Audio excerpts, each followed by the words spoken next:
This is the Action Movie Guys podcast, bringing you action movie reviews from across the decades, plus box office numbers and insight like never before. And now, your hosts of the Action Movie Guys podcast, Alex and Nate. Welcome everyone to a brand new episode of Action Movie Guys podcast. Now this is episode 64, Indiana Jones and the Last Crusade from 1989. I'm your host Alex Figueroa. My co-host is Nate from Nate Flicks Reviews. All right, Nate, how long has it been since you've seen Last Crusade? I will probably say as long as it's been since I saw Temple of Doom. So I will go with between 4 and 6 years, somewhere in that range. Yeah, I haven't seen this movie actually in a long time either. Again, I was waiting for the 4K set to come out before I rewatched the entire franchise. But I'm happy that I did, and we're gonna get right into the big movie review on this one because I've been dying to get into this movie review about Sean Connery, Harrison Ford. Same. But before we start, please, guys, if you guys are watching us on YouTube, please hit those subscribe buttons if you want to support this channel. Hit the like button if you enjoy these reviews. Hit those notification bells so every time movie reviews drop, you guys will be notified. I mean, we drop audio podcasts, reviews, and I do random movie reviews. I did Peppermint. I did the rhythm section. So it's going to be more coming. Non-team up reviews on your own. Yeah, pretty much. And then, of course, if you want to take us on the go, you could please follow us on Action Movie Guys on Spotify, TuneIn Radio, Apple Podcasts, anywhere you guys listen to your podcasts on. Hit those auto downloads so every time new episodes drop, you guys will get it on your phones, tablets, or anywhere you listen to us on. But with that said, let's get right into these box office numbers, Rotten Tomato scores, and then right into the meat of the show with the actual movie review. So let's start it off for Indiana Jones 1989 Last Crusade. Box office numbers. Here we go. Domestic, $197 million. Not bad, right? No, not bad. Pretty good. International, $277 million. That puts this one in first place. Yeah, overall. pretty much. And then worldwide for $474 million on a budget of $48 million.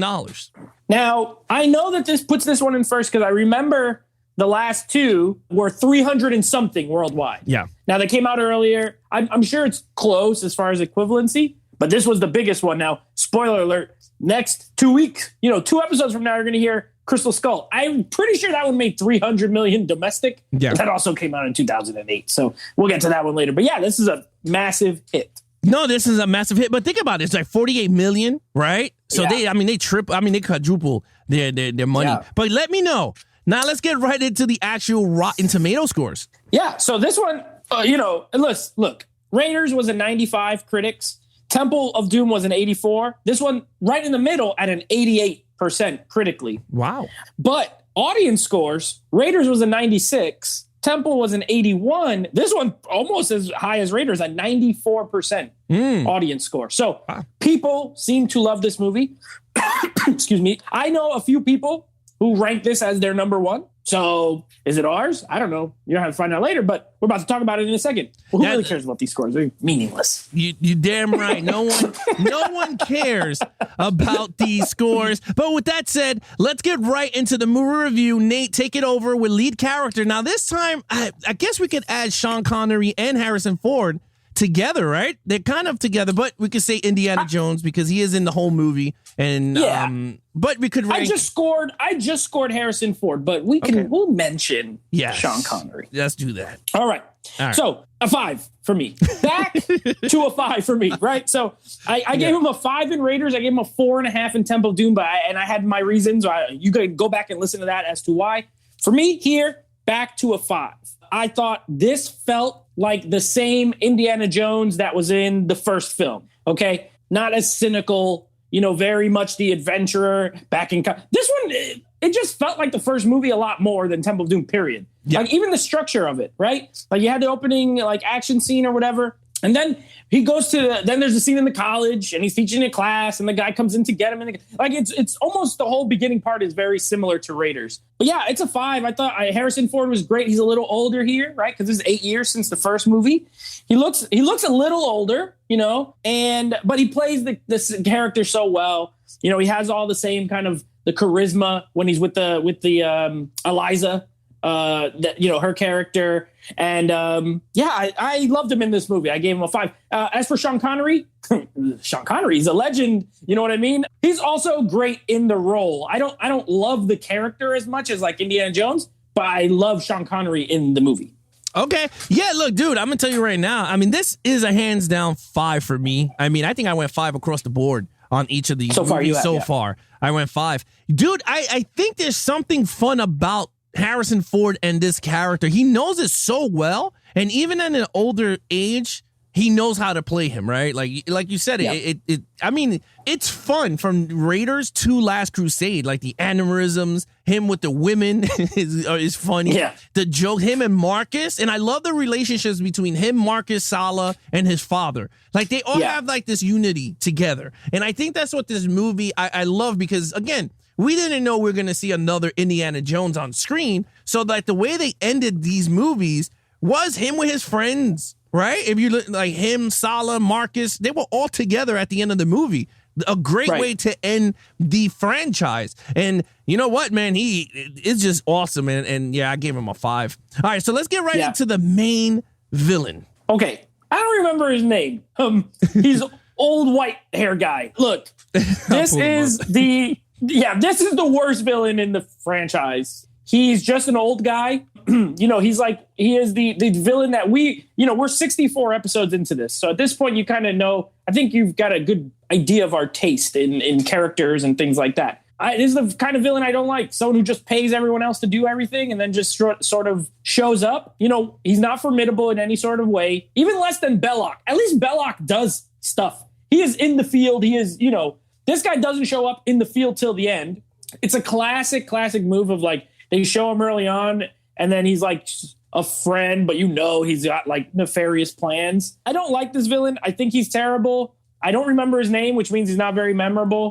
It's Walter Donovan. Walter. I mean, look, any movie where your main villain is just a guy named Walter, it is not no good. So I don't like him. I gave him. I had to go with a 1. It's like, what does he do? Okay, listen. I know you're about to go in a second. Yeah. But what does he do? He just like hires people to do stuff. Then he shows up and then turns into a 1,000,000-year-old man after drinking out of the cup. Like he's I don't like this style of villain. He's just I don't like it. 1.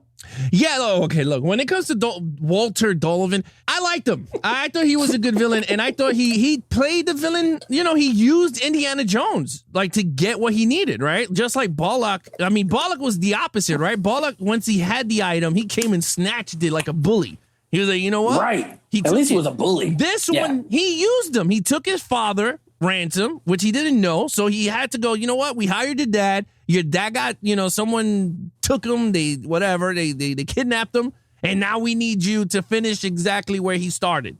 And it's like, okay, now throughout the adventure, you figure out, oh man, this dude backstabbed him, and he told them in the beginning, don't trust everybody, right? Don't trust, He said, don't trust anyone. Yeah, don't trust anyone. And guess what? Indiana Jones trusted Elsa, and then, he went down the line, and, he was working with the Nazis because he wanted the cup of Christ. Look, I thought it was a typical villain in Indiana Jones. There was nothing else. I gave him a 4.5. I enjoyed him. He got what he deserved at the end. Just like every villain in the Indiana Jones franchise so far. They got it at the end. But yeah, look, 4.5, you give him a flat 1. But let's get right into it's all right. Let's get to your favorite category in the entire thing is the action scene. That's right. This is what I live for. I live for the action. So guess what? It's great. A 5 out of 5. I haven't given anything less than a 5 so far. And I know that these are not traditional action films, right? They're adventure films. So at this point, what I do is I look at how many kind of set pieces there are, and then I look at how well they're executed. This one actually has more than the other ones as far as set pieces. Like there's a lot in this movie, and they did a lot of different stuff, which I like. And if you look at these first 3 movies, they all had very different style of set pieces, right? Whereas in the second one, you're in the caves and in the mines, you have the mine cart, which was unique, the bridge scene. In this one, you get like a dog fight with airplanes, which was new. That was awesome. You got the scene with the where they're driving. The driving one is not super, like there's a driving scene in the first movie, but it was cooler, like with the tank and the horse, Yeah. That was awesome. you would think a guy, a tank versus a guy on a horse, but not if it's Indiana Jones that's on the horse. It's it's tricky. You got a boat chase, right? With those in Venice. I liked it. I liked all of it. It all looks great. It's all well shot. It looks real. There was a couple parts where, again, I was just like, wow, what the heck? How did they do this? Or how did they do this without anyone dying, essentially? Because stuntmen doing stunts, I'm a big fan. 5 out of 5. It was great. Yeah, you know what? I got to say, for myself, it's a 5 out of 5 also. One thing with this action scenes is that you're in it. Like, it's weird. Like, these movies, like, we're up to the 3rd movie of the franchise. So far, you felt like you're with Indiana Jones in each of the adventure. Regardless if you didn't like Temple of Doom, you felt like you were with him regardless of how dark that story was. And even in this one, you're more invested because they threw you into these action scenes. Whether it's him as a young kid in the beginning of the movie, which I was so into it. I'm not even going to lie with you, with River Phoenix as the young Indiana Jones. I was really into it, the whole chase. It felt really right, that whole time period. And then one of the favorite scenes of mine, and I still think it's awesome, is when the guy puts the hat on River Phoenix, and then it goes right into him as older. I thought that was on the boat. Yeah, on the boat. Yeah, so awesome sequence. And I liked it. I thought it was really good. Him in the tank, when he's hanging on the tank, and the guy is like, "Skruss nicht, good Marske." And I was like, what the hell? And he like trying to hit him with the thing. I love that whole thing. I thought to me it worked very well. And it was very well paced. I guess that's a good way to say it, right? Like, each action sequences wasn't way too long, but it was really good paced on each of the sequences, and they know where to go from A to B in the storyline. They didn't just throw it there to throw it there. And I liked that. I thought that was pretty cool. So I gave it a 5. All right, so let's get right into the storyline of the film. Yeah, no, I'm glad you brought up the scene, the kind of prologue at the beginning. And I meant to mention it with lead character with the River Phoenix scene. I'll just include it in story because this one you get more backstory into Indiana Jones. You know what I mean? Like, that scene shows a lot. It shows when he was younger, he was in the Scouts, like Boy Scouts type thing. He was always been into artifacts. They show the relationship with his dad. Like, they get a lot done. They show how he got a scar on his chin. Like, they get a lot done with just that part of the movie as far as letting you into the character of Indiana Jones, which I thought was great. Like, it was, exactly, like why he's scared of snakes and stuff like that. I mean, like, he wasn't at first. And then that big freaking monster one comes out, and now all of a sudden he's scared of snakes. So I love the lion scene too during that train chase. It's still scary. Like, how the heck did they do this? It's terrifying.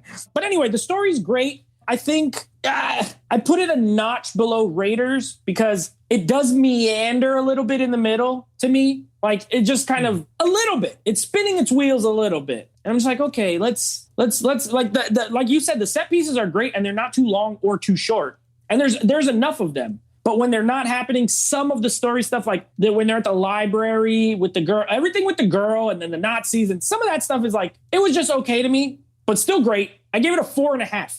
As far as the story, I think it's a great storyline. Yeah, I mean, look, for myself, in terms of story, I gave it a 5. I was invested in the story. I loved the story. I loved it. That it was like for me, it felt like you were reading a book when you're watching this movie, right? You got the beginning, like you said everything. You see him as a young kid. You see how his father was ignoring the crap out of him. Like, you know what I mean? Like, so you saw that relationship. You saw the dog, Indiana, that he named, Indy, that he named after him in the beginning of the movie. You saw everything. And then it flashes forward to the present, which is 1938 into the movie, right? And now you get to see more of the story, right? Him and his dad had a 20-year layoff. They never talked to each other. So you got to see that unfold. And you're like, holy crap. And I liked it. I thought, this was pretty cool. And I liked the way how their relationship grew with the adventure. Because this is the first time his father was with him on an adventure. So it was like, whoa, this is pretty cool. And he got to tackle the adventure that his father wanted, right? Like, that was his thing, the Holy Grail, and he was with his father towards that to that goal. And I thought that was beautiful. I was like, this is an awesome way to end it off. I thought this was pretty cool. Their relationship is back to normal again. So for me, I gave it a 5. I think all the elements of this movie, I think, was very well done in this movie. I think that's what it boils down to. And I gave it a 5. All right, so let's get right into the overall. Yeah, and it's funny because we're reviewing this, the day after Father's Day. Yeah. And these last 2 Indiana Jones movies have a lot of father-son ties, you know, and we're going to get to Crystal Skull later, but they have that is a strong kind of a theme in the last two movies. So interesting. Yeah. It just kind of worked out that way. Overall, I give this a 4.5 out of a 5. Look, I didn't always love this movie, but rewatching it now, I liked it a lot more than I did last time I saw it. So I was like, okay, but you know, besides the villain, everything else I really, really enjoyed. I thought it was great. You know, like elite movie making. Spielberg was on his game. Honestly, as far as the score is great, right? John Williams scores are always great, but I actually think this one is the least memorable of the first three movies. I think Temple of Doom is like sneakily the best, sneaky good as far as the score goes. And then the first one is the original and iconic. This one's good. It has all the same kind of themes, but it's just the less memorable of the three, which is interesting to me. But yeah, I love the movie. I thought it was great. You know, Indiana Jones is great. Sean Connery, great cast. You know, it was cool to see Sallah back since he wasn't in the second one. Yeah, a 4.5. I was thinking like, you know, 9 out of 10 in my brain. So yeah 4.5. You know, it's crazy because I was thinking about this when the movie ended, and I always gravitate to this one more than Raiders for some reason. And, you know, after watching it, dude, I gave it a 5. I really enjoyed it. And it's crazy because I think the element of his and his father's bond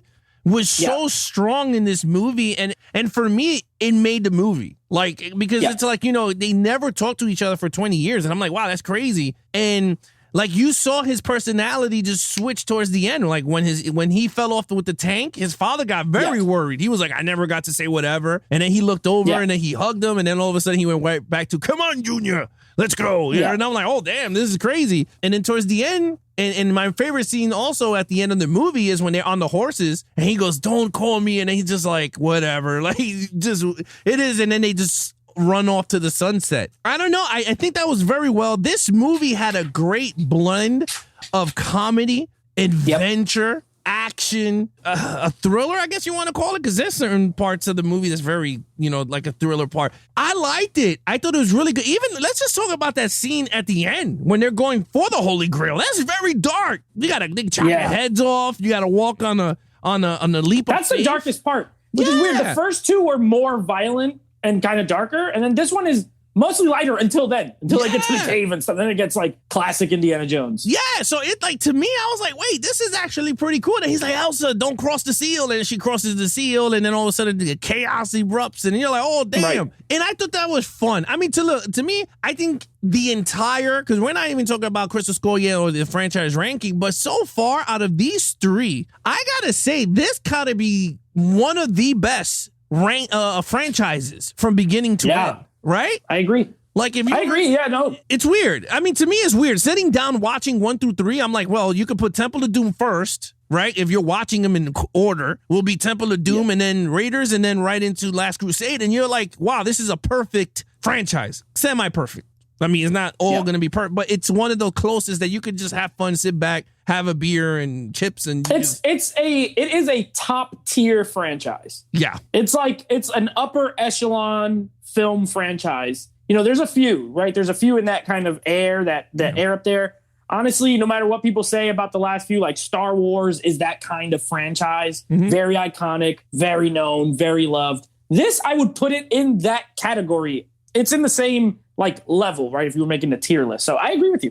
Yeah. And the sad thing is that they dropped the ball on making a lot of them. That's just my point. That's my point of view. But with that said, Nate, you know what to do. Yeah. So my total comes out to a 20 out of a 25. Now, the only thing that kept this from being any higher was the villain for me. Like if the villain was even a 4, this would have been a 23 out of 25. Like, it was close. Very great movie. You know, I enjoyed it more this time than I did the last time I watched it. So, I thought it was great. 20 out of 25. Yeah, I give this a 24.5. I think this is a semi-perfect, I mean, close to a perfect movie there is in terms of the Indiana Jones franchise. Now, I'm not talking about perfect movie in movie history, but I mean, in terms of the franchise, comes close to Raiders, man. I think in terms of storyline and overallness, I think this is close to a perfect. But You know what to do, Nate. All right. So from that, that is our review of Indiana Jones and the Last Crusade. Next episode you will be hearing, we'll be continuing our Stallone month with a personal favorite, Demolition Man. Looking forward to talking about that one. Then next week you will be getting Indiana Jones and the Kingdom of the Crystal Skull, which may be a controversial episode. We're going to find out. And then the last of the Stallone movies, The Specialist, wrapping it all up with our franchise ranking. So be on the lookout for all these episodes. Yeah, so there you have it, guys. If you want to follow Nate over on Instagram, follow Nate at Nateflix Reviews. Check out the podcast with him and his friends called Nateflix Movie Reviews. If you want to follow Action Movies podcast, all you have to do is go to www.levelsofgeeks.com/podcast, where we have all our podcasts up there. And then the videos will be coming in because I'll be sprinkling them throughout. And then, of course, you can follow us on our Instagram at Action Movie Guys Podcast. And, of course, if you want to take us on the go, Action Movie Guys, search on any of the platforms on podcasts, and we will be there. Just put us on your ear and enjoy our reviews. But other than that, if you guys are watching us on YouTube, subscribe to the channel. If you enjoy what you're watching, hit the like buttons, hit the notification bell so you get any videos drop. You guys will be notified. Till then, I'm your host, Alex Figueroa, and that is Nate from Nateflix Reviews. And be awesome to each other and geek out.